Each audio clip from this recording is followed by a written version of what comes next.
we're so glad that you're joining us today. We hope that we can be an encouragement and a comfort for you during this time. We love you. John 14, from verse 1 to 7 in the Message version, it says this: "Don't let this throw you. You trust God, don't you? Trust me. There is plenty of room for you in my Father's home. If that weren't so, would I have told you that I'm on my way to get a room ready for you? And if I am on my way to get a room ready, I'll come back and get you so you can live where I live. And you already know the road that I'm taking." Then Thomas said this: "Master, we have no idea where you're going. How do you expect us to know the road?" Jesus said, "I am the road, also the truth, also the life. No one gets to the Father apart from me. If you really knew me, you would know my Father as well. From now on, you do know him. You've even seen him." So this is Otto. His greatest attribute is that he thinks that I can do no wrong. He follows me like a shadow. Most days at the office, he lies at my feet. If I go to the bathroom, Otto waits patiently at the door for me to come out. Sometimes a long wait. But Otto was not always like this. You see, Otto was a rescue dog. We do not know what he endured in his previous life prior to our collecting him from Gordons Bay Animal Welfare. But when we adopted Otto, he had many issues. He was aggressive. He was incredibly needy. When we went out, he barked incessantly, drove the neighbors crazy. We got in a dog psychologist. They said that Otto had separation anxiety. And so we lived with Otto. And every time I came home and he'd been left alone, I said these words to him: "You see, Otto, I always come home. I'll always come home." And today I want to speak about separation anxiety. And I want to speak about anxiety.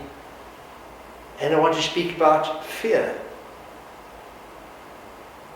The fear of being left alone. The fear of being alone. The fear of having to solve your problems by yourself. The fear of there not being help. The fear that things that you were leaning on have been taken away from you. And every single one of us, to one degree or another, that's how we're feeling at the moment. Yeah. We are feeling stressed beyond measure, every single one of us. That's how we're feeling. From the MD down to the homeless person, that's how we feel. This last weekend, DeVette and Marisol Blummeris, they had to go back to America at short notice. They got a message from the embassy: if you're not back by Sunday, then you can't come back for many months. So come now or don't come at all. So they had to buy tickets. And in 24 hours, they had to be on the aeroplane, having packed up an entire household and having not said goodbye to any of their good friends. That was a tough one to handle.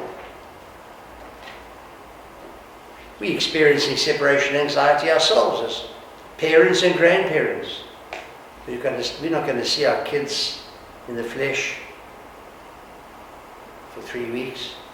Worse than that, we're not going to see the grandkids for 3 weeks. And so we too have our own anxiety, separation anxiety. And that's how you feel too. You're not going to be able to, what's it going to be like? How are we going to survive? Is it wrong to feel anxious? And is it wrong to feel fearful? Was Otto wrong to have separation anxiety and to display the behaviors that were just unacceptable? Are you wrong to feel your nerves jangled by lockdown?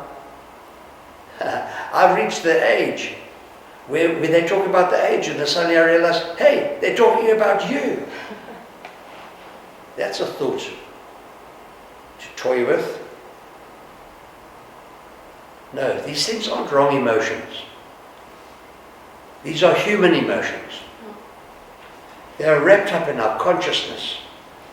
It's a part of being me that I'm missing people, that I'm missing contact. I'm a social being, and so are you. And I need security, and so do you. And I need predictability, and so do you. We're all in the same boat, people. We may have different ways of coping with it, but we're all struggling. But these emotions, although they're not wrong, they are emotions that have to be managed, or else they take charge of our life, and they run away with our lives. They dominate our consciousness. And from John chapter 12 onwards, that's more than half the book of John, Jesus starts ministering, speaking to the disciples' fears and anxieties, because they were feeling separation anxiety big time. The chapters that are referred to from chapter 12 onwards are peppered with words that Jesus used to comfort jangled, freaked out disciples. They were, there's no other word for it, but they were freaked out. That's where they were. And that's where we are, to one degree or another. John chapter 12 and verse 35. You're going to have the light just a little while longer. Then what's going to happen? That's what he said, you're not going to have the light for much longer. John 13:33. Where I'm going, you can't come. Peter says, why not? We've gone everywhere with you. Why can't we come with you now? Verse 36. You can't follow me now. Peter, why can't I follow you now? They are struggling with a sense of anxiety. Chapter 14, verses 1 to 3. I'm going away, but I will come back to fetch you. Yes. You see, Otto, always come home. Jesus is aware of our anxieties, and he ministers to our anxieties. Chapter 14, verse 18. I won't leave you as orphans. Jesus knows that we can't cope with the feeling of being alone. Isolation is a form of torture. I'm not talking about solitude. That's a spiritual discipline. I'm talking about isolation, where you're cut off, a feeling of being cut off. That is a form of psychological torture that they use, governments use, to break down their enemies. And for 6 chapters, the underlying theme is take comfort. I'm going to come back again. So whatever it is that you're feeling right now, know this. The anxiety that you are experiencing has been felt before by men, great men, like the disciples, like Peter, James, and John, and Andrew, and Philip, Nathaniel. Those men, those are better men than I am, and they felt separation anxiety. Be comforted. Jesus knows how you are feeling, and he will comfort you. Otto, I always come home. So right now, let's take a step of faith. I want to come into your room with you. I want to sit down at the table with you. And I want us to hold our virtual hands. It's so weird, but we're living in a weird time. And I want us to pray together. Jesus knows how we are feeling, and he's promised that he will not leave us as orphans. You are not alone. Then I'm going to pray. And so join me. How do you join me over the TV set? Well, what you do is you close your eyes. You hold hands with the person who's with you. If you're alone, just sit there. But if you're a family, mom and dad and the kids, hold hands in a circle. Close your eyes. I'm going to pray. And when I say amen, you can open your eyes again. No peeping now. Dear Lord, we are anxious people. We are worried about our children. We are worried about our grandchildren. We are worried about our partners. We're worried about ourselves. We're worried about our businesses. We're worried about our income. We're worried about the future. This lockdown is leaving us feeling anxious. John chapter 14 and verse 1 says, "Do not let your hearts be troubled. Trust in God. Trust also in me." So today, we are putting our trust in you. Comfort and strengthen us. Amen. You unravel me with a melody. You surround me with a song of deliverance from my enemies, till all my fears are gone. I'm no longer a slave to fear. I am a child of God. I'm no longer a slave to fear. I am a child of God.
I'm going to talk about money for a few moments.